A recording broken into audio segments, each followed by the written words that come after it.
മുഖ്യമന്ത്രി ഇത്ര ക്രൂരമായി അവരോട് പെരുമാറാൻ പാടില്ല.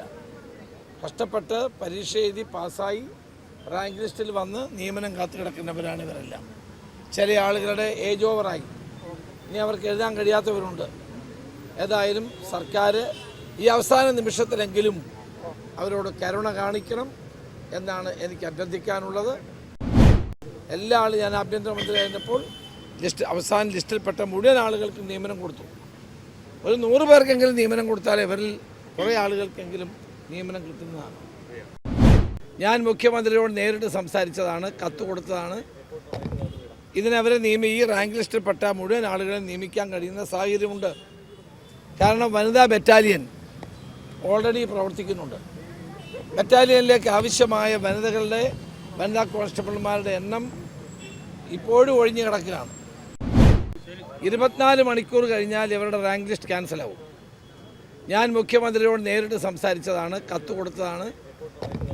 ഇതിനവരെ ഈ റാങ്ക് ലിസ്റ്റിൽപ്പെട്ട മുഴുവൻ ആളുകളെ നിയമിക്കാൻ കഴിയുന്ന സാഹചര്യമുണ്ട്. കാരണം വനിതാ ബറ്റാലിയൻ ഓൾറെഡി പ്രവർത്തിക്കുന്നുണ്ട്. ബറ്റാലിയനിലേക്ക് ആവശ്യമായ വനിതാ കോൺസ്റ്റബിൾമാരുടെ എണ്ണം ഇപ്പോഴും ഒഴിഞ്ഞു കിടക്കുകയാണ്. സ്വാഭാവികമായും വനിതാ ബറ്റാലിയനിലുള്ള വനിതാ പോലീസുകാരുടെ എണ്ണം കുറവായതുകൊണ്ട് ഇപ്പോഴത്തെ റാങ്ക് ലിസ്റ്റിൽപ്പെട്ടവരെ നിയമിക്കാൻ യാതൊരു പ്രയാസവുമില്ല. എന്നോട് മുഖ്യമന്ത്രി പറഞ്ഞ കുറേ പേരെ നിയമിച്ചിട്ടുണ്ട്, എല്ലാവരെയും നിയമിക്കാൻ പറ്റില്ല എന്നാണ്.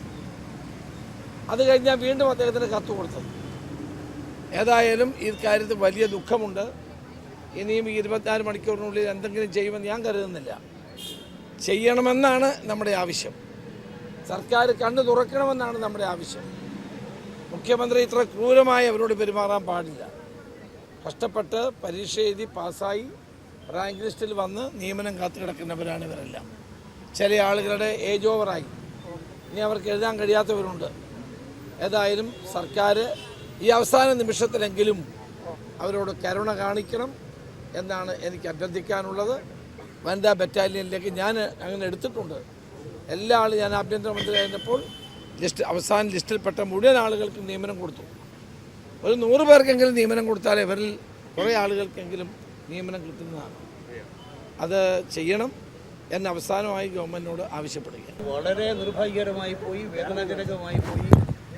സർക്കാർ ഇങ്ങനൊരു നിയമനം പാടില്ലായിരുന്നു. കാരണം കൃത്യമായ എല്ലാ പ്രോസസ്സും നടത്തി അതിന് വിധേയരായിട്ടാണ് ഇവർ ഈ ലിസ്റ്റിൽ വന്നിട്ടുള്ളത്. അവർ വെറുതെ വന്നവരല്ല. പബ്ലിക് സർവീസ് കമ്മീഷൻ്റെ എല്ലാ നടപടിക്രമങ്ങളും പൂർത്തിയാക്കിയിട്ടാണ് ലിസ്റ്റിൽ വന്നിട്ടുള്ളത്. ഇത് പബ്ലിക് സർവീസ് കമ്മീഷനെ തന്നെ നോക്കുകുത്തിയാക്കുന്ന ഒരു സമീപനമാണ്. ഇങ്ങനെ പബ്ലിക് സർവീസ് കമ്മീഷൻ തിരഞ്ഞെടുക്കുന്ന ആളുകളെ നിയമിക്കാൻ തയ്യാറില്ലെങ്കിൽ പിന്നെ പബ്ലിക് സർവീസ് കമ്മീഷൻ്റെ വില.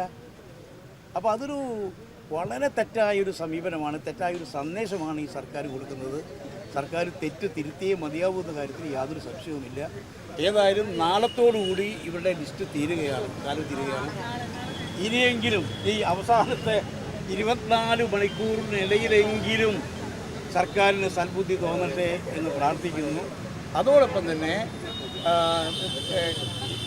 എന്ത് സാങ്കേതിക പ്രശ്നമുണ്ടെങ്കിലും ഈ ലിസ്റ്റിൽപ്പെട്ടവരോട് കുറച്ച് സഹാനുഭൂതി കാണിക്കണം, ഔദാര്യം കാണിക്കണം, ദയവ് കാണിക്കണം.